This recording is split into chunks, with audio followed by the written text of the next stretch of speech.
நாடாளுமன்ற தேர்தலுக்கான பரப்புரை பொதுக்கூட்டம் இன்று நங்கவள்ளியில் திராவிடர் விடுதலை கழகத்தின் சார்பாக துவங்க உள்ளது. நாடாளுமன்ற தேர்தலின் தேதியே இன்னும் அறிவிக்கப்படலை. ஆனால் பரப்புரை கூட்டத்தை ஆரம்பிச்சிட்டாங்க. எதுக்காக இல்லைங்களா? நம்ம அதை தானே நினைப்போம். தேர்தலை இன்னும் தேதி அறிவிக்காத இந்த கால சூழ்நிலையில் ஏன் ஆரம்பிச்சிருக்கோம் அப்படின்னா, நாடாளுமன்றத்தில் அங்கே மன்றத்துக்கு உள்ளே பார்த்தீங்க அப்படின்னா அரைவேக்காடான மக்களால் தேர்ந்தெடுக்கப்படாத மக்கள் பிரதிநிதியாக பாசிச பாஜகவால் அங்கே அமர்த்த வைக்கப்பட்டுள்ள இணை அமைச்சர் எல் முருகன் அவர்களது நடவடிக்கை எப்படி இருந்தது, அதை பற்றிலாம் நம்ம சொல்லணும் இல்லைங்களா? அப்போது பரப்புரையை இந்த காலகட்டத்தில் ஆரம்பித்த திராவிடர் விடுதலை கழகத்துக்கு எனது மனமார்ந்த வாழ்த்துக்களை தெரிவித்துக் கொள்கின்றேன். ஏன்னா முன்னாள் தலைவர் எல் முருகன் ஆகட்டும், இந்நாள் தலைவர் ஆட்டுக்கார அண்ணாமலை ஆகட்டும், தொடர்ந்து அவர்களுடைய பொய் பிரச்சாரத்தை அவங்க பரப்பிக்கிட்டே இருக்காங்க. அப்போ எது உண்மை அப்படின்னு நம்ம எடுத்து சொல்லணும் இல்லையா? நம்மளுடைய தமிழ்நாட்டில் இருக்கக்கூடிய மக்கள் எவ்வளோ தூரம் அவங்களுடைய வேர்வையை சிந்தி, இரத்தத்தை சிந்தி, அவங்களுடைய உழைப்பை போட்டு நம்ம இங்கே எவ்வளோ தூரம் வரி கட்டிக்கிட்டு இருக்கோம். அதை எப்படி அவங்க ஒரு படம் இப்போ வெளியே இருந்தது சமூக வலைத்தளத்தில், கொசு உறிஞ்சிற மாதிரி நம்மளுடைய ரத்தத்தை உறிஞ்சிற மாதிரி மோடி அரசு நம்மளுடைய உழைப்பை உறிஞ்சி கொண்டு இருக்கின்றார்கள். அது ரொம்ப அழகாக வெளிப்படுத்தியிருந்தாங்க. இந்த பாசிச பாஜக எல் முருகன் அவர்கள் அங்கே சொல்கிறாரு, நாடாளுமன்றத்தில் இருந்து வெளியில் வந்ததுக்கப்புறம், ஐயோ என்னை கிள்ளி வச்சுட்டாங்க மிஸ், ஐயோ என் அழிரப்பரை திருடிட்டாங்க மிஸ், என்னுடைய பென்சிலை திருடிட்டாங்க மிஸ் அப்படின்னு நம்மளுடைய பிள்ளைகள், சின்ன பிஞ்சு குழந்தைகள் சொல்கிறது போல சமூக ரீதியாக என்னை இவங்க ஒடுக்கறக்கு பார்த்துட்டாங்க அப்படின்னு திமுகவை சேர்ந்த மக்களால் தேர்ந்தெடுக்கப்பட்ட பிரதிநிதியான டிஆர் பாலு ஐயா அவர்களை அந்த ஒரு தாக்கம் சமூகத்தின் மூலமாக தாக்கினார் அப்படின்னு சொல்கிறாங்க. இதெல்லாம் எவ்வளவு தூரம் பொய் அப்படிங்கிறத நம்ம பார்க்கணும் இல்லையா? ஆக்சுவலாக எல் முருகன் அவர்கள் என்ன பண்ணினார் அப்படின்னா, நம்மளுடைய நீலகிரி நாடாளுமன்ற தொகுதியின் உறுப்பினரான ராசா அண்ணா அவர்கள் என்ன சொல்கிறாருன்னா, தமிழ்நாடு மக்கள் சென்னையிலையும் திருநெல்வேலி தூத்துக்குடியில் பெரு வெள்ளம் ஏற்பட்ட அந்த காலகட்டத்தில் தமிழ்நாடு மக்கள் இன்னலுக்கு ஆளானாங்க. அந்த துயர சம்பவத்துக்கு மத்திய அரசு, இந்த பாசிச பாஜக அரசு என்ன நிதி ஒதுக்குனாங்க அப்படின்னு கேட்குறாரு. அந்த கேள்விக்கு பதில் சொல்கிறதுக்கு துப்பில்லை. கேட்ட நிதியை வாங்கி கொடுக்கறதுக்கு வக்கில்லை எல் முருகன் அவர்களுக்கு. ஆனால் தொடர்ந்து எப்படி டைவர்ட் பண்ணுறாங்க. மாற்றாக உண்மை நிலை என்ன, என் மக்களுக்கு நாங்கள் கொடுத்த வரி பணத்தில் இருந்து நீங்கள் நிதி எவ்வளோ கொடுத்துருக்கீங்கன்னு கேட்குறாங்க. எங்களுடைய இன்னல்களுக்கு துயர் துடைப்பதற்காக நிதி என்ன கொடுத்தீங்க அப்படின்னு கேட்குறாங்க. அதை பற்றிலாம் பேசாமல் நம்ம கேட்ட கேள்விக்கு அப்பாற்பட்டு இந்த பக்கம் ஒரு ட்ராக் எடுத்து இன்னொரு ரூட்டில் பஸ் ஓட்டுறாங்க. அப்படியான எல் முருகனை கண்டிக்கிறதுக்கு தான் இந்த மாதிரியான பரப்புரை கூட்டங்கள் நமக்கு அமைந்திருக்கின்றது. இதை தொடர்ந்து அண்ணாமலை என்ன சொல்கிறாரு, இங்கே அங்கே எல் முருகன் அவர்களை தாக்கிட்டாங்களாமா. அதனால தமிழ்நாட்டில் என்ன சொல்கிறாங்கன்னா, அண்ணாமலை மன்னிப்பு கேட்க வேண்டும். யார்? டிஆர் பாலு ஐயா. ஒருபோதும் மன்னிப்பு கேட்கக்கூடிய பரம்பரை எங்களுடைய பரம்பரை அல்ல.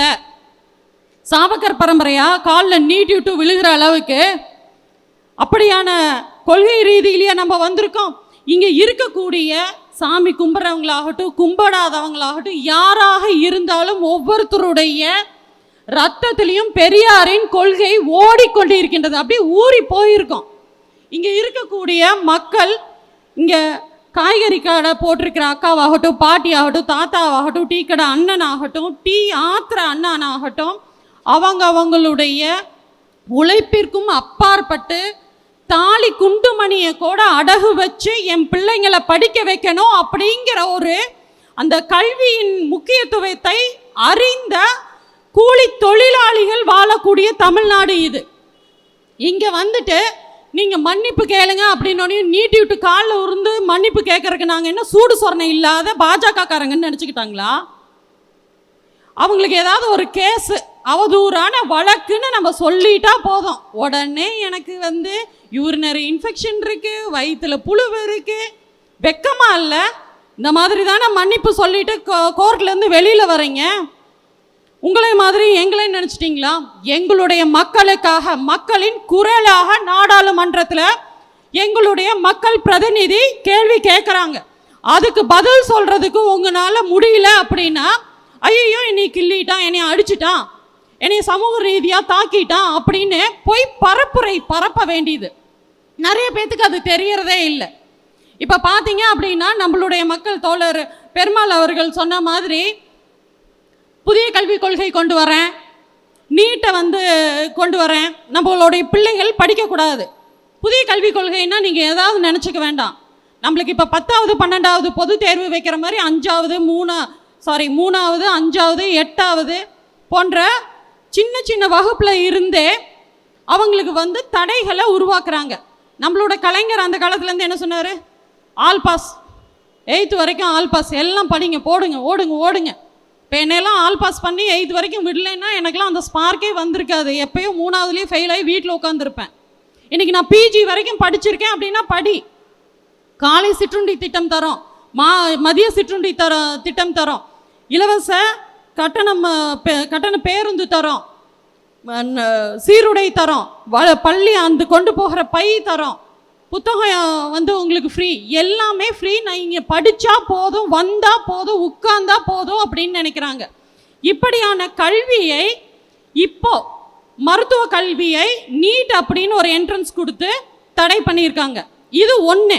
2வது, நம்மளுடைய பிள்ளைகள் மருத்துவர் ஆகக்கூடாதுன்னு இன்னொரு தடையும் போட்டிருக்காங்க. அது என்னன்னு பார்த்தீங்கன்னா, மருத்துவ கல்லூரிகள் துவங்க தடை. ஏன்னா நம்மளோட தமிழ்நாட்டில் 600 மக்களுக்கு, அதாவது 600 பேருக்கு ஒரு மருத்துவர் இருக்கிறாங்க.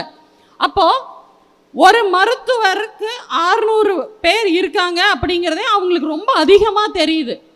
அவங்களுக்கு 1000 பேர்த்துக்கு ஒரு மருத்துவர் வர வரைக்கும், ஒரு பாப்புலேஷன் பிளாஸ்ட் ஆகிற வரைக்கும் நம்ம வெயிட் பண்ணுமா? அது வரைக்கும் மருத்துவக் கல்லூரி இங்கே துவங்கக்கூடாதாமா தமிழ்நாட்டில்?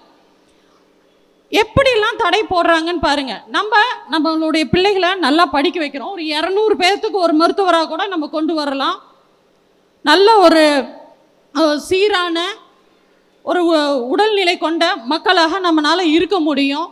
இதை எல்லாத்தையும் தடை பண்ணக்கூடிய வகையில் தொடர்ந்து இந்த மாதிரியான ஒரு முட்டுக்கட்டையை பாசிச பாஜக போடுறாங்க.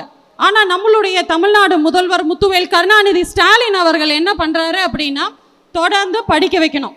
கொரோனானால நிறையா பிள்ளைகள் ஆன்லைன் கிளாஸே இல்லாமல் வீட்டோட முடங்கி இருந்தாங்க, செல்ஃபோனுக்கு அடிமையானாங்க. அந்த மாதிரியான காலகட்டத்தில் எதை இன்ட்ரடியூஸ் பண்ணுறாரு அப்படின்னா, இல்லம் தேடி கல்வி. அண்ணா எல்லா திட்டத்தையும் அப்படியே பட்டியல் போட்டு சொல்லிட்டாரு. ஆனால் அந்த திட்டத்தை கொஞ்சம் விலாவரியாகவும் நம்ம தெரிஞ்சுக்கணும்ல. இல்லம் தேடி கல்வி, நம்மளுடைய பிள்ளைகள் எத்தனை பேர் இதில் பயனடைஞ்சிருப்பாங்க? யாராவது சொல்லுங்கள். யாருமே இல்லை. ஆனால் 1ஆம் வகுப்பில் இருந்து 8ஆம் வகுப்பு வரை இல்லம் தேடி கல்வின்னு வாலண்டியர்ஸ் மூலமாக அங்கங்கே பார்த்தீங்க அப்படின்னா ஒரு அலுவலகமோ ஒரு டியூஷன் சென்டரோ ஏதோ ஒரு பக்கம் போய் நடத்ததன் மூலமாக 34 லட்சம் குழந்தைகள் அதனால் பயன்பெற்றுட்டு வராங்க.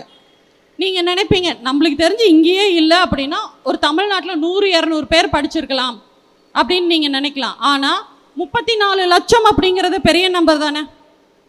இந்த விக்ரம் படத்தில் வர மாதிரி 10 காசுன்னா கம்மியாக தான் இருக்குது, 1 கோடினா அதிகமாக இருக்குல்ல. அதே தான் 34 லட்சம் கோடி பள்ளி மாணவர்கள் பயன்படக்கூடிய ஒரு திட்டம் தான் இல்லம் தேடி கல்வி அப்படிங்கிறது. அதே மாதிரி பார்த்தீங்க அப்படின்னா பள்ளி படிப்பை முடித்து வெளியில் வந்துடுறோம், எப்படியாவது ஒரு கல்லூரியில் சேர்ந்துடுறோம். ஏதாவது ஒரு கல்லூரியில் சேர்ந்து சும்மா நானும் டிகிரி ஒரு பெருமைக்கு, என்னைய மாதிரியே வச்சுக்கோங்களேன், டிகிரிக்கு பெருமைக்கு வாங்கினா போதுமா? நம்மளோட பசங்க நல்ல வேலைக்கு போகணும் இல்லையா? அப்போ அவங்களுடைய திறமையை மேம்படுத்தணும் இல்லையா? அப்போ திறமையை மேம்படுத்தணும் அப்படின்னா நம்ம என்ன பண்ணணும் அப்படின்னா, நம்மளுடைய தமிழ்நாடு முதல்வர் அவர்கள் நான் முதல்வன் அப்படிங்கிற ஒரு திட்டத்தை அறிமுகப்படுத்துறார். ஒரு பேர்லையும் பாருங்க நம்மளுடைய சுயமரியாதையை காக்கக்கூடிய திட்டமாக இருக்கும். உரிமை தொகை, புதுமை பெண் திட்டம், நான் முதல்வன், உயர்வுக்கு படி, இது போன்ற ஒவ்வொரு திட்டத்தின் மூலமாகவே நம்ம என்னைக்கும் யார் கையையும் ஏந்தி நிற்கக்கூடிய ஒரு மரியாதையற்ற சமூகம் கிடையாது. இது அறிவார்ந்த சமூகம், பண்பட்ட தமிழ்நாடு மக்கள். அப்போ இவர்களுக்கான அந்த திட்டத்தின் மூலமாகவே நம்மளுக்கு இப்படி ஒரு பெயர் இருக்கு அப்படின்னா, அப்போ அந்த திட்டத்தின் மூலமாக பயன்பெறக்கூடிய மாணவ செல்வங்களின் எண்ணிக்கையும் நீங்க தெரிஞ்சுக்கணுங்கள. நான் முதல்வனால யாரு என்ன பயனடைஞ்சாங்க அப்படின்னு நீங்க நினைக்கலாம். ஹிந்து பேப்பர் இப்ப பாராட்டி இருக்கு. பொறியியல் கல்லூரியில் படிக்கக்கூடிய 8 லட்சம் மாணவர்கள் தங்களுடைய திறமையை மேம்படுத்துகின்றார்கள். 17 லட்சம் பாலிடெக்னிக் மாணவர்கள் பயன்பெறாங்க. 17 லட்சம் கலை அறிவியல் கல்லூரி மாணவர்கள் பயன்பெறாங்க. 2 லட்சம் பாலிடெக்னிக் மாணவர்கள், 64,000 ஒரு ஆண்டு அந்த தொழிற்பயிற்சி ஐஐடி படிப்பாங்கல்ல, 64,000 மாணவர்கள். இத்தனை லட்சம் சொன்னேன், கூட்டி பார்த்தீங்க எவ்வளோ தெரியுங்களா? 27 லட்சம் மாணவர்கள் தமிழ்நாட்டில் இன்னைக்கு நான் முதல்வன் திட்டத்தின் மூலமாக தங்களுடைய திறமையை மேம்படுத்தி கொண்டு இருக்கின்றார்கள். இதன் மூலமாக, அதாவது 2022 2022-23 அறிமுகப்படுத்தின இந்த திட்டத்தின் மூலமாக ஓராண்டு பயிற்சி பெற்றதின் மூலமாக இந்த மண்டலத்தில் இருக்கக்கூடிய கிருஷ்ணகிரி, சேலம், அரியலூர் போன்ற ஒரு 4 மாவட்டத்தில் இருந்து 1,19,000 மாணவர்கள் இப்போ வேலை வாய்ப்புக்கு அவங்க வேலைக்கு பணி அமர்த்தப்பட்டிருக்காங்க. எந்த வேலையில? அங்க இருக்க டீ கடையிலையா? மோடி சொன்னாரே பக்கோடா போடுங்கன்னு சொல்லி, பக்கோடா போடுறக்கா, டீ ஆத்துறக்கா, ரயில்வே ஸ்டேஷன்ல டீ போடுறக்கா. சிடிஎஸ்ங்கிற பெரும் நிறுவனம், ஃபாக்ஸ், டிவிஎஸ், பென்டோகிரான், போச் போன்ற பெரும் நிறுவனங்கள்ல ஒரு மாணவரின் ஆண்டு வருமானம் 2 லட்சத்துல இருந்து 25 லட்சம் வரைக்கும் சம்பளம் வாங்கக்கூடிய திறமை வாய்ந்த அறிவார்ந்த மாணவர்களாக இன்னைக்கு அவங்கள மேம்படுத்தி இருக்காங்க. ஓராண்டுல 1,19,000 மாணவர்கள் அப்படின்னா, மோடி சொன்ன மாதிரி ஆண்டுக்கு 2 கோடின்னு சொல்றாங்கல்ல, ஆண்டுக்கு 2 கோடி வேலை வாய்ப்பை ஏற்படுத்துவேன்னு சொன்னாரே மோடி, 10 வருஷமா எத்தனை கோடிக்கு சேர்த்தி இருக்கணும்? யாருக்காவது வேலை வாங்கி கொடுத்தாரா? நடையா நடக்கிறாங்க, பானிபூரி விற்கிறாங்க, பேல்பூரி விற்கிறாங்க, பான் பராக் விற்கிறாங்க. இதுதானே அவங்களோடது. இங்கே வந்து எங்கள் கூலி தொழிலாளிகளாக இங்கே இருக்காங்க. அப்போது கூலி தொழிலாளிகளாக தமிழ்நாட்டுக்கு வந்தாங்க அப்படின்னா நம்மளுக்கு வேலை என்ன பண்ணுறது அப்படின்னா, நம்ம பிள்ளைங்க படிச்சுட்டாங்க, படித்து முடித்ததன் காரணமாக அவர்களுடைய தகுதிக்கு தகுந்தாற் போல வேலையை ஏற்படுத்தணும்னு தொழில் நிறுவனங்களை ஈர்த்து இன்னைக்கு இங்கே தொழில் நிறுவனங்களை நிறுவிட்டு வந்துட்டு இருக்கிறாரு நம்மளுடைய முதல்வர் அவர்கள். இப்படியான திட்டங்களை நம்மளுக்காக கொண்டு வந்துட்டு இருக்கிறாரு. இவர் காலை சிற்றுண்டி திட்டம், காலை சிற்றுண்டி திட்டத்தினால ஏதோ சின்ன சின்ன பிள்ளைங்க ஏதோ படிக்குது, போகிறாங்க, சாப்பிட்றாங்க, அவங்களுடைய அந்த பயனால் நம்மளுக்கு என்ன பயன், நம்ம தமிழ்நாட்டுக்கு என்ன அப்படின்னு நம்ம நினைக்கலாம். ஆனால் 100 விழுக்காடு வருகை பதிவு இப்போ அதிகரிச்சிருக்கு. 1543 பள்ளிகளில் அது ஆரம்பிக்கப்பட்டது காலை சிற்றுண்டிங்கிறது. 1300 பள்ளிகளில் 100 விழுக்காடு பதிவு இப்போ கொண்டு வந்திருக்காங்க. அதில் பார்த்தீங்க அப்படின்னா கிருஷ்ணகிரியில் 98 விழுக்காடு, கரூரில் 97 விழுக்காடு, நீலகிரியில் 96 விழுக்காடு, திருப்பத்தூர், பெரம்பலூர், அரியலூர், திருவாரூரில் 100 விழுக்காடு குழந்தைகள் பள்ளிக்கு வர ஆரம்பிச்சிருக்காங்க. அப்போது நம்மளுடைய பிள்ளைகள் 100 விழுக்காடு படிக்க ஆரம்பித்தாங்க அப்படின்னா நம்மளுடைய லிட்ரஸி ரேட் எப்படி இருக்குன்னு பாருங்கள். படிக்காத, எழுத்தறிவு இல்லாத சமூகம் அப்படிங்கிறதே இல்லாமல் ஒரு நபர் கூட இன்னும் எதிர்காலத்தில் எல்லாமே பார்த்தீங்க அப்படின்னா வரும் தலைமுறையினர், வருங்கால இளைஞர்கள் யாருமே படிப்பறிவா அல்லாதவர்கள் அப்படின்னு சொல்லவே முடியாது. கை நீட்டி நீ படிக்காதவன்னு நம்மளை யாருமே சுட்டி காட்ட முடியாது. இங்கே இருக்கிற பாட்டிலாம் வந்து அந்த காலத்தில் ஏதோ எழுத்தறிவு இல்லாமல் இருந்திருக்கலாம். ஆனால் இப்போவும் பார்த்தீங்க அப்படின்னா அவங்களுக்கு எழுத்து கூட்டி படிக்கிற அளவுக்கோ இல்லை கையெழுத்து போடுற அளவுக்கு வந்து ஓரளவுக்கு அவங்களுக்கு தெரிஞ்சிருக்கும். தமிழ்நாட்டில் பெண்கள் படிப்பறிவு இல்லாது எழுத படிக்க தெரியாத பெண்கள் அப்படின்னா எத்தனை விழுக்காடு தெரியுங்களா? 2.93 விழுக்காடு. 3 விழுக்காடுக்கும் குறைவு தான். அது இன்னும் எதிர்காலத்தில் புதுமை பெண் திட்டத்தின் மூலமாக அதை அதிகரிச்சிடும். உயர்கல்விக்கு வரைக்கும் போயிடுவாங்க பெண்கள்.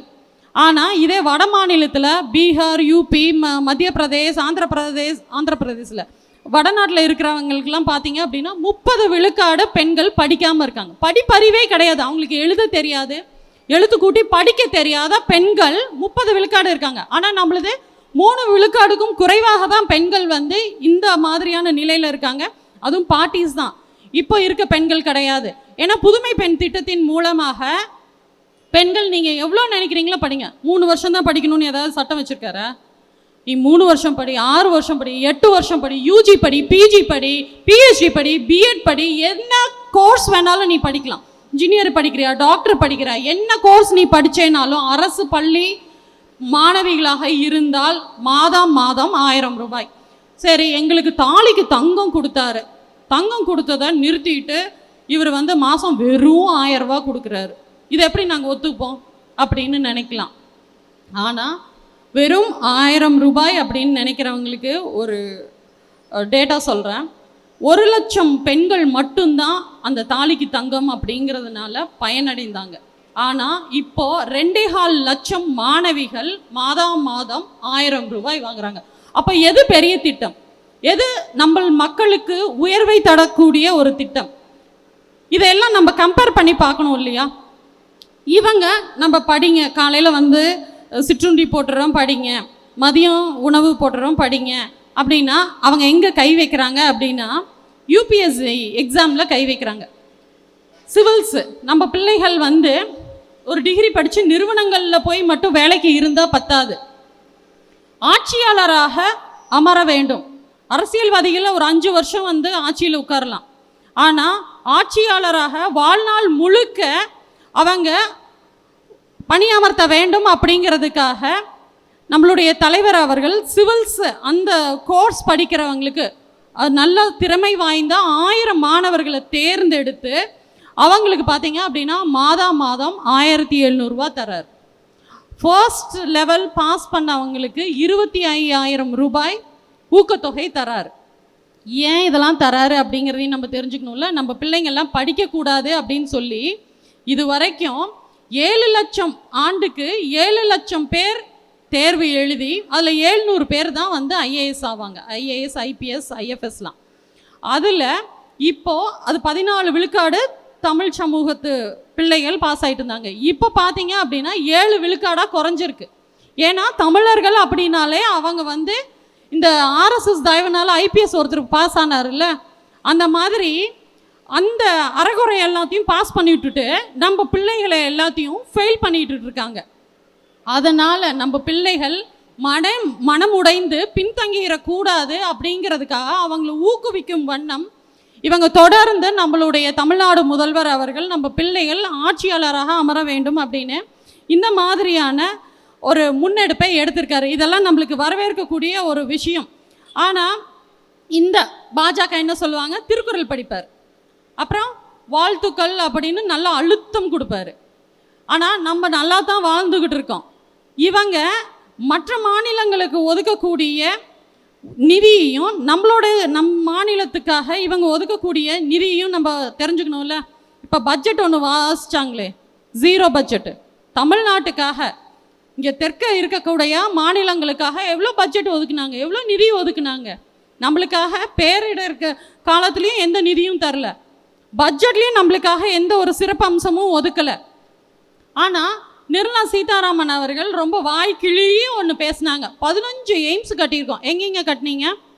ஒரு செங்கலுக்கு வந்து நீங்கள் எவ்வளோ ஒதுக்கியிருக்கீங்க? 12 கோடி தான். இங்கே தமிழ்நாட்டில் இருக்கக்கூடிய மதுரையில் எய்ம்ஸுன்னு ஒரு செங்கலுக்கு 12 கோடி ஒதுக்கி இருக்கிறாங்கங்க. அதுவும் வெறும் 12 கோடி, அதில் எந்த வேலையும் ஆரம்பிக்கலை. ஆனால் வடநாட்டில் இருக்க ஹிமாச்சல் பிரதேஷ்க்கு 1400 கோடி, வெஸ்ட் பெங்காலுக்கு 1300 கோடி, ஆந்திர பிரதேசுக்கு 1200 கோடி, ஜம்மு காஷ்மீருக்கு 1100 கோடி, உத்தரப்பிரதேஷ்க்கு 874 கோடி ஒதுக்கியிருக்காங்க. அப்போ தமிழர்களை வஞ்சிக்கின்றதா இந்த பாஜக? ஆமா இல்லையா? நீங்கள் தான் தீர்மானிக்கணும். தொடர்ந்து இந்த தமிழ் மண்ணுக்குள்ள, தமிழ்நாட்டுக்குள்ள அவங்க காலடி வைக்க கூடாது அப்படிங்கிறதுக்கான தெளிவுரை தான் இது, பரப்புரை தான் இது. இதே மாதிரி தான் மெட்ரோ ரயில் திட்டம் அப்படிங்கிறதும். மெட்ரோ ரயில் திட்டம் இப்போ சென்னையில் அமுல்படுத்திட்டு இருக்காங்க அப்படின்னா அதுக்கு முழுக்க முழுக்க பார்த்தீங்க அப்படின்னா தமிழ்நாடு அரசின் நிதியினால தான். தமிழ்நாடு அரசு அவங்களுடைய முழு நிதியை போட்டு தான் பண்ணிட்டு இருக்காங்க. ஆனால் மத்திய அரசான இந்த ஒன்றிய பாஜக அரசு மகாராஷ்டிராவுக்கு 28,000 கோடி ஒதுக்கி இருக்காங்க. கர்நாடகாவுக்கு 17,500 கோடி ஒதுக்கி இருக்கிறாங்க. டெல்லி டு உத்தரப்பிரதேஷ் 16,000 கோடி, டெல்லி டு உத்தரப்பிரதேஷ் ஹரியானா 13,000 கோடி, வெஸ்ட் பெங்காலுக்கு 13,000 கோடி, குஜராத்துக்கு 13,000 கோடி, நம்மளுடைய தமிழ்நாட்டுக்கு 3,200 கோடி தான் ஒதுக்கியிருக்காங்க. அதெல்லாம் 5 டிஜிட்டில் இருக்குது. நம்மளுடைய தமிழ்நாட்டுக்கு அப்படின்னா 4 டிஜிட். பெருமாள் தோழர் சொல்கிற மாதிரி சமஸ்கிருதம்னா 3 டிஜிட்டு, நம்மளுனா 2 டிஜிட்டு. அப்போது இவர்களுக்கு தமிழ் மக்கள் மீது பாசம் இருக்கா? அப்போ அந்த பாசம் அப்படிங்கிறதெல்லாம் வெளி வேஷம் அப்படின்னு நம்மளுக்கு தெரியுதா? பசும்போல் போர்த்திய புலி மாதிரி நம்மளைய தாக்கறதுக்கு முற்படுறதுக்கு தான் இந்த பாஜக தொடர்ந்து இந்த மாதிரியான செயல்பாடில் இருந்துட்டு இருக்காங்க. ஆனால் ஹிந்து பேப்பர் ஆகட்டும், வெளிநாட்டில் இருக்கக்கூடிய வயர் பேப்பர்லாம் ஆகட்டும், நம்மளுடைய தலைவரை, அதாவது திராவிட முன்னேற்ற கழகத்தின் தலைவர் தமிழ்நாடு முதல்வர் அவர்களை தொடர்ந்து பாராட்டிட்டு இருக்காங்க. இந்த மாதிரி சூழ்நிலையில் நம்ம இந்த பரப்புரையை ஆரம்பிச்சிருக்கோம் அப்படின்னா முழுக்க முழுக்க இந்த சங்கிகள் எப்படி பாசிச பாஜகவுக்கு அடி வருடியாக மாறி அவங்களுடைய பரப்புரையை மேற்கொண்டு இருக்கின்றார்கள் அப்படிங்கிறத நம்ம தெரிஞ்சுக்கணும். வடநாட்டில் இருக்க மைனாரிட்டி ஓட்டு, தலித் ஓட்டுகள்லாம் வாங்கிட்டு வெற்றி பெற்றுட்டு அவங்கள நடு ரோட்டில் எப்படி நாய் அடிக்கிற மாதிரி, மாட்டை அடிக்கிற மாதிரி, நம்ம இங்கே தமிழ்நாட்டில் கூட இப்போ கூட அந்த மாதிரியான செயல்லாம் இல்லை. ஆனால் மக்களை எவ்வளோ தாழ்த்தப்பட்ட மக்களாக அவங்க நடத்திக்கிட்டு இருக்காங்க அப்படிங்கிறத நம்ம தெரிஞ்சுக்கணும். ஏன்னா இவங்க நம்மளுடைய தாழ்த்தப்பட்ட ஒடுக்கப்பட்ட சமுதாயத்தில் இருக்கக்கூடிய மக்களை நாங்கள் தான் காப்பாற்றுறோம், இந்துக்களை ஓடி வாருங்கள், இந்துக்கள் அனைவரும் ஒன்று கூடுவோம், இந்து மதத்தை காப்பாற்றுவோம் அப்படின்னு சொல்லி கூப்பிட்டு நம்மளை எல்லாத்தையும் ஒரு பக்கம் வச்சுட்டு இஸ்லாமியர்களும் கிறிஸ்தவர்களையும் வெளியில் அனுப்பின பிறகு நாமெல்லாம் இந்துக்கள் கிடையாது. நாமெல்லாம் யாரு? சூத்திர நாய்கள் என்று குறிப்பிடக்கூடிய காலகட்டம் வந்துடும். அப்போ நம்ம எவ்வளோ விழிப்புணர்வோடு நம்ம இருக்க வேண்டும் அப்படின்னு உங்களை அன்போடு தாழ்மையோடு கேட்டுக்கொண்டு 40க்கு 40 நாடும் நமதே 40ம் நமதே நாடாளுமன்ற தேர்தலில் நாம் திராவிட மாடல் ஆட்சியை வென்றெடுக்க உங்களுடைய அன்பான வாக்குகளை உதயசூரியனுக்கும் உதயசூரியன் கூட்டணியான மதசார்பற்ற கூட்டணிக்கு வாக்களிக்குமாறு அன்போடு கேட்டுக்கொண்டு விடைபெறுகின்றேன்.